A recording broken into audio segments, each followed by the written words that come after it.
Waalaikumsalam warahmatullahi wabarakatuh. Thank you very much for this golden opportunity for me to speak about our Prophet Muhammad Sallallahu Alaihi Wasallam. Sallallahu alaihi wasallam. Allah.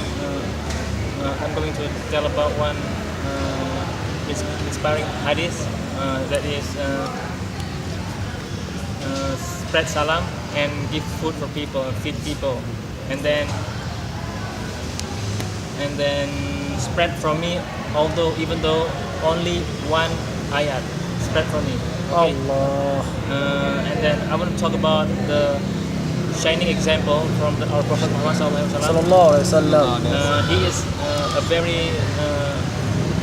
has very good attitude towards everyone, even though to his enemy, and also to animals, to other creatures.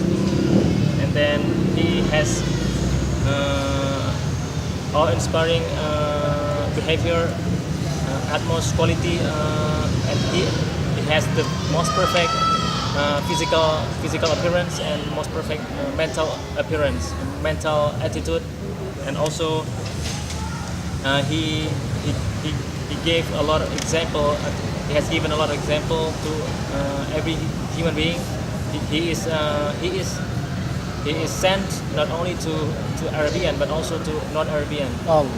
So he is the messenger for across the universe, all over the world, including in other planets. So not only on Earth but also for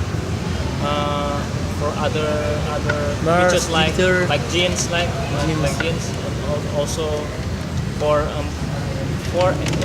across the universe. That's the main point. That's the bottom line. And then he is the